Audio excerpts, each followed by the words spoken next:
going on, YouTube? We are in the truck on the way to Raleigh in eastern North Carolina. Yep, we're heading there for Winter Metal Fest at the Lincoln Theater. A couple of local big bands, War and Outlier. Yeah. I think there's 6 total bands going to be there. There's a couple of local bands, and as we've mentioned before, the metal scene is pretty much dead around here.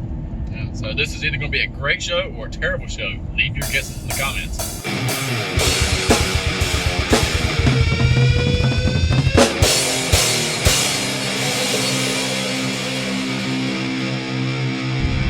So, we just left the Lincoln Theater. Winterfest at Lincoln Theater. Headed home. Hour and a half drive. You're just a little bit late. It's 11. Got an hour and a half to ride home on the interstate. It's a beautiful place. Well, we made it back home and we're back in the studio. Yeah. Gonna give you our thoughts on Metal Fest. But the first band that played opener was called Aragon. E-R-A-G-O-N-E. They were decent, I thought. I mean, Yeah, pretty good band. A little bit raw. yeah. Kind of, I don't know if that might be the thing they're going for. The singer was pretty energetic. Yeah, he was energetic. He had good crowd stage presence. It was kind of a packed stage. I mean, it was a really packed It was stage like for them. 3 drum sets up there when they performed. Right. They had like the drums in the corner. Yeah, it was an interesting setup. Yeah, the drums were off on the right side of the stage if you're facing the stage, like in the corner. The drummer was really energetic. Seemed like he was having a great time. Overall, they were a good little show. Yeah. Good opener. Good opener. I don't know how long they've been a band. I looked them up. Didn't really say how long they've been playing and stuff like that, but they did say that they were trying to start a different kind of metal scene, a new metal, from what their thing said. Well, that was the main thing. Like for me, every single band that played was a completely different genre. They were all in the metal field, I guess, but it was a different subgenre for each band that played. It was crazy different. But anyway, they were good. Moving on to the next band, Breakup and Set Down was incredibly quick. I mean, through all of them, I think they were all done in like 10 or 15 minutes. So. Yeah. What was the second band's name? Inanimus. Yeah. Oh my god. That one was hard to read. The music was good. I felt like the drummer was very talented. I'll break you down and give you some previous stuff. Me and Tyler first got there and both immediately had to piss. And we ran into a cat in the bathroom putting on face paint, and we were all like, this is about to be a black metal show. Passed another guy with no shirt on and like black paint from here to his chest. We're both thinking black metal immediately, and then they come on stage in an Inanimus band, and I was like, here we go. They got like antlers and shit in front of their drums. You know you're in North Carolina when they break out the deer skulls and put them in front of drums. Yeah, but I was like, this is about to be black metal. And then they sound checked, and it was like this sludgy, groovy southern sound. It was pretty cool. Me and Tyler were like, what?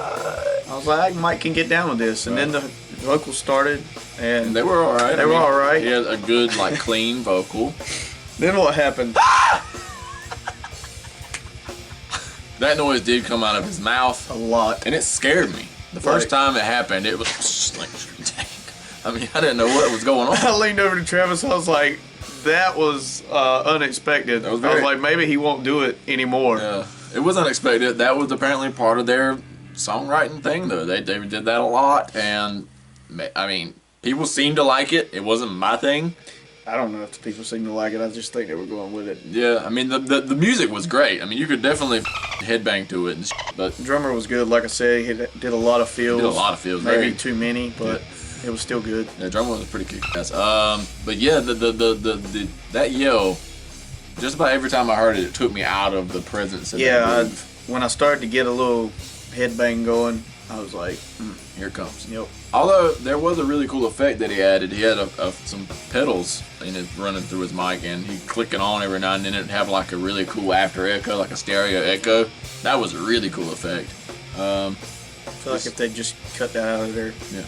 I feel like if they got like a dedicated screamer that had a good range of screams and kept him singing, that would be good. That would be top notch. I did not enjoy the screams there. No, screams weren't my favorite. On to number 3. They were Among the Machines. Didn't really know. I mean, we honestly came in this thing and had no idea. Yeah, I didn't know what we were going into. Like, we walked in and everybody's like leathered out, long hair. Very stereotypical metalheads, and I was just like, alright. Didn't know what we were walking into, and they come on stage, and the guy's got like this wooden like man sculpture on. I was like, we got some like insane clown posse happening now or something or other. Yeah. And then Godsmack came out of the guitarist. Yeah, and the bassist had like a corn sound. I dug it. I mean, their overall sound was good. Yeah. But they lost me after like the first 2 or 3 songs because every song structure was the exact same. Yeah, the vocals were very. This is what you were gonna get. You heard the first song, you knew what all the vocals were gonna sound for the rest of the song. Again, not bashing it. They were one of my favorite bands at the show. Yeah, they were good. The dude was very energetic. Yeah. He was jumping around a lot and interacting with the crowd a lot. Right. And always fun. they all meshed well. The sound was good. Like I said, the guitar riffs were very Godsmack, very heavy. Good, had a good. Very new metal-y. Yeah, Like very new metal. Yep. the last band to play got hyped up all night. All night. Like everybody in there was chanting their name. I had never heard of them. War, that's who they were. Yeah. Go ahead. Yeah, they before they came on stage, the crowd was at the stage, like chanting their name. I mean, we were like, man, these guys got to be good. Had a massive backdrop banner in the background. Yeah, I mean, it was an immense banner. Legit. And then they come out, they've set up, they got 3 mics on stage. There's a guitarist, and a bassist, and the drummer. And me and Tyler are like, man, this is about to be like a 3-piece singing string band. This is interesting. And then the drummer came out to sound check, and he just got off the set of Big Bang. It was Leonard. Once Leonard appeared and sound checked, the rest of them kind of came out and sound checked, and he got like really hyped, like with the guitarist like started checking them vocals and like screaming. Yeah. And everybody was like throwing down. He was like, "Just kidding, this is sound check," and they walk off. Yeah, and they all left, and except for Leonard, he stayed. Yeah, Leonard stayed. No, I think he did walk No, off. Leonard did walk off at the end. Yeah, they come out, but they all walked off, and then they played like this really interesting intro music, real low rumble bass with some like announcement, like announcement style talking in it. And then one at a time they walked out, you know. So the guitarist came out, the drummer came out, guitarist, bassist, guitarist, and then what happened? Little John walked out, and I was just like, "Damn, what are we listening to?" Or like, I was really confused. Like we said, I thought we were about to hear some rap metal or something. But They surprised me. Homie starts screaming. Yeah. Doing a pretty good job of it. Did a real good job. They were very entertaining. Probably the most entertaining of the night. I mean, we saw a little bit of everything. They must have watched this video because they had great stage presence. Yeah, just a incredible stage presence. Right. I mean, they could have been a worse band than what they are and played that show, and it still would have been great. Yeah, their style wasn't really my taste, I guess. Right. But they did a hell of a job. Like, they were all very good. No issues. I think the mic come unplugged one time, but that's going to happen, like we said. Happens in live shows. I will say that I looked them up this morning, and they have a music video out, and they sound much like, well, obviously they sound much more polished in the studio, but I honestly feel like maybe if the vocals last night would have been up a little bit, it would have been better for me because his vocals sounded great in the music video. Yeah. But the stage presence was unreal. I mean, the guitarist, by the way, was also the guitarist for the opening band. One of them was. That's right. Hopped off the stage. And got down there and was playing in the crowd. Shredding in the crowd. They also had a freaking massive like wall of death. Yeah. And they just collided and literally half of them fell down on one side. Yeah. I mean, people were really going crazy out there. After the guitarist hopped down, he got back up there, and they called a special needs kid up there. Yeah, I don't remember. I want to say it was Edward or Andrew. Yeah, they asked him to come out there and told him to say open the. What did that he say? That was before the pit. He opened the pit up. Yeah. Told him to split that. Split that. Yeah. And he came up there and jammed out with them for that song. Then in the middle, after the wall of death, in the massive pit, this guy that was at the front the whole time, I didn't see him. He was in a wheelchair. He like legit rolled through the middle of it. They picked him up and like put him on the stage. It was dope. I was scared they were gonna drop him. Yeah. I think he was. He was like leaning pretty far back. Like they had him all the way back. But they got him up there. He didn't get hurt. Yeah, he was up there jamming out and hopping around on the stage. It was cool. Maybe there is hope left for humanity. Yeah. And finally, out of nowhere, they're just jamming out. I mean, it's like full breakdown mode.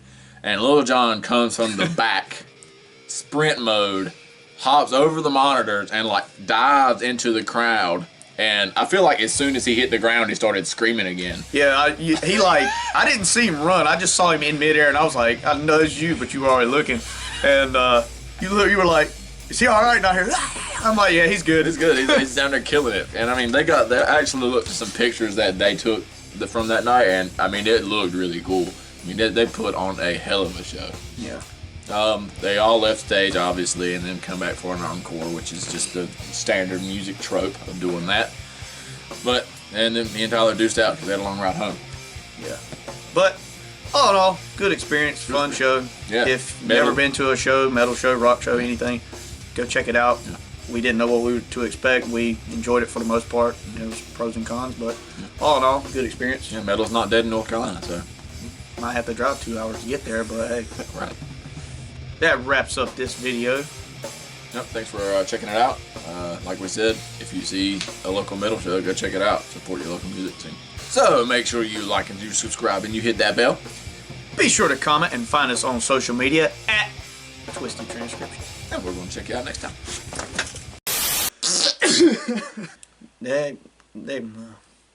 What do you mean? Can't see jack shit. This dude is in my rear view.